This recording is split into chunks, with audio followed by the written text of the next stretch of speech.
So this video is about the dog's brain, and I'm going to try and sum it up as easily as possible for everybody. So here we go. There's two sides. Think of it like that. You've got a thinking side and you've got a reflexive side. The thinking side is where we want to be training dogs. It's because it is a more developed side of the brain. It's able to hold, lots of information, form really clear memories, and the most important thing is that the dog actually gets presented with the information, analyzes it, and then responds to it. Whether that's appropriate to us or not is irrelevant. It's always appropriate to the dog. Remember, they're always trying to achieve positive outcomes for them. And in that frame of mind, we can teach what we would like and we can reward it. We can even step in and go, mate, or use a verbal interrupter to gain their attention out of it and go, what? Which puts us in another position where we've got their attention to then teach what we would like again. Best frame of mind for learning. Absolutely shouldn't be trying to train dogs in any other frame of mind. Fortunately, there is the fight or flight center, the reflexive brain that we talked about. Now, the reflexive brain is that primitive center that is there for survival. It overrides the thinking brain without question in 0.02 seconds. It receives the information first, and if the brain and if it comes in and the dog deems it to be non-threatening or familiar, or I can deal with that, then the information passes through and goes straight to the thinking brain. But if the brain at all picks up a threat, if it anticipates or not sure about that, danger brain stays on. And this is where we start to see what we call the 4 Fs: fiddle, freeze, flight, fight. It's an adrenaline center. It's basically, like I say, it's there for survival. And the behaviors that the dog will complete when this brain is on are involuntary. They, the words for it are impulsive, and I've used this one already, reflexive. Now that's really important to remember. They are not in control in that moment. This is why we actually can't say that you can guarantee a dog's behavior, because I can't guarantee my behavior, I can't guarantee your dog's.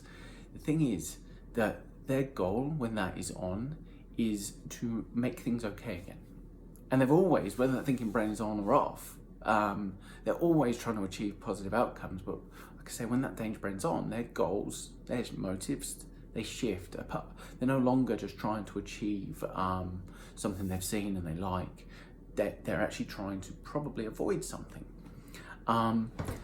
Really important to note as well that positive stress, really hyperactive fun stuff, will chemically be the same as negative stress. So this brain doesn't just turn on for fear. It also turns on when just hyper aroused and hyper stimulated, but the chemical response is exactly the same.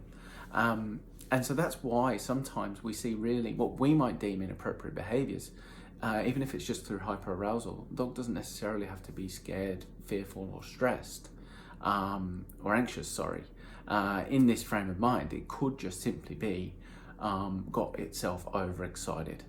And we typically do see what we would describe as unwanted behaviors in this frame of mind. So a hyper aroused dog that maybe has been playing with his friends can no longer read the messages received from the other dog because its arousal level is so high that its ability to process information has gone out the window. So that would be a reflexive brain having got itself worked up, got itself to the point where he was having fun and is no longer behaving socially. Now, the other thing, of course, is that we've mentioned there is fear, stress, anxiety.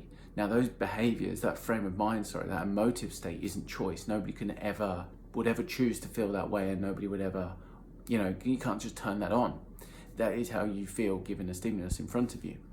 And so we start to see potentially flight response, even just the dog going to a freeze response, even involuntary twitches from the dog that sometimes get described as fiddle behaviors. They would be a response from the body going through that adrenaline. And the most misunderstood one is a fight response. Now remember, dogs are social animals. Avoiding conflict is their best way to stay alive. So a fight is an absolute panic attack. But what can happen is the dog practices a behavior. Now, motivation drives behaviour. Now, like I said, when that dog's danger brain is on, its motive is to make itself feel better again. So whatever behaviours it practices in that frame of mind, it is learning to repeat as a learned coping mechanism to that stimulus.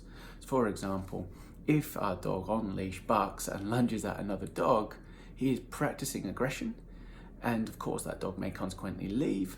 And so our dog has become very confident over time through repetition that that behaviour works. Doesn't mean he's confident. It is still ultimately driven by stress, fear and anxiety, and that is how we must treat it, because we're the ones that set it up to fail. Anyway, we're here to talk about the brain. So key to dog training is if we start to see the early onset of the danger brain, the adrenal center, the nervous center turning on, then our goal is to get it back down into the thinking brain so that it has the best potential for learning again. And that's where those 4 F's come in: fiddle, freeze, flight, fight. If we start to see the dog fiddle, if we start to see the dog behave reflexively, don't continue pushing it in that direction. Pause, redirect, and make it feel better again. And we keep that dog's arousal level low, we keep its ability to process and retain information high, and we keep the dog in the best frame of mind for learning, and it becomes a really cool dog. Hope this makes sense, guys. Have a great day.